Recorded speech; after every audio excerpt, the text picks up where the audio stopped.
मुङै जोंनो डनेसन खालामनाय जादों दा बिथांखौ बरायनो थाखाय खावलायबाय धन्यबाद टिकिं सारोलों आरो जोंहा दङ जोंनि सानफ्रोमबोनि जागायजेननायनिफ्राय लानानै जोबजासिम जे बेस्ट प्लेयार जे एवार्ड दंमोन जोंहा 500 आरो आर'नाइ गांसे बेखौ सानैजों बिथांमोनहा जयैनो होदोंमोन बिनि गेजेराव दङ जोंहा ईशान बसुमतारी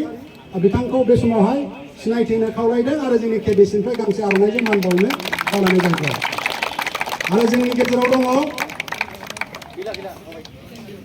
मावजि शरद ब्रह्म बिथाङा खेलायाव दंमोन किन्तु बिथाङा दा एबसेन्ट जियानो जाया बिथांमोननिसिम केबिसिनि जानानै रोजा रोजा साबायखर थाबाय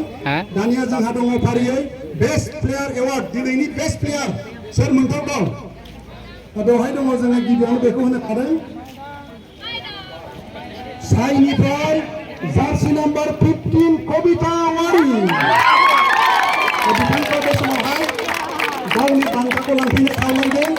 आरो बे बान्थाखौ गथायनानै हरगोन जोंनि केबिएसनि पेट्रन्स जनमोहन मुसाहारि सारखौ बे समावहाय बेस्ट प्लेयार जे बान्था बेखौ गथायनानै हरनो थाखाय बे समावहाय खावलायबाय आरो बिथांखौ सापर्ट खालामदों जोंजोंनो हांख्रायनानै लाबोजानाय हरेश्वर ब्रह्म बिथाङा जाहैबाय ट्राइबेल स्टुडेन्ट इउनियन आसाम बिनि आफादगिरि बिथांमोनखौ सानैजों बे ट्रफि आरो केस एवार्डखौ गथायना होनो थाखाय खावलायबाय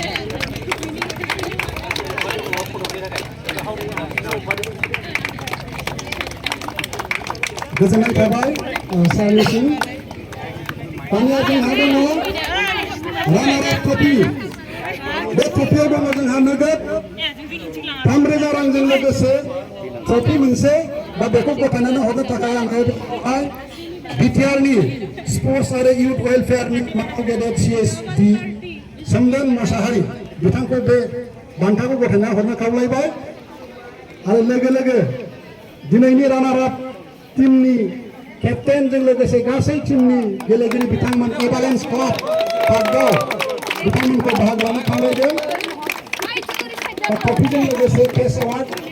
बेवहाय बाहागो लाफानो थाखाय आङो जोंनि केबिएसनि मानगोनां आफादगिरि कबिरन्जन ब्रह्म सार बिथांखौ बाहागो लाफानो खावलायदों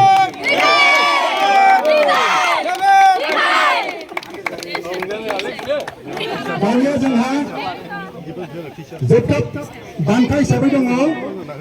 थामहिनबा देग्लायनि गिबि खेब आइजोफोरनि इन्टार क्लाब फुटबल जे लिग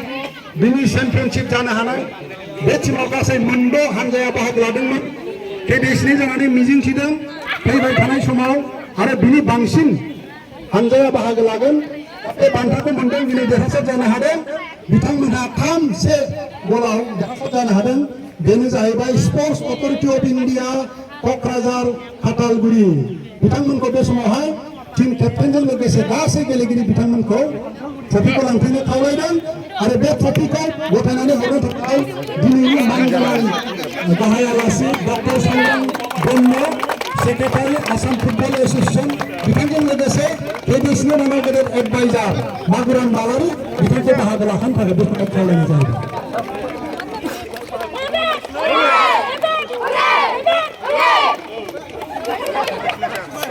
गोजोननाय थाबाय बिथांमोननिसिम बे समाव ग्रुप फट' ट्रफिजों लोगोसे ग्रुप फट' ट्रफिजों लोगोसे आलासिफोरजों ग्रुप फट' लास्ट प्रग्राम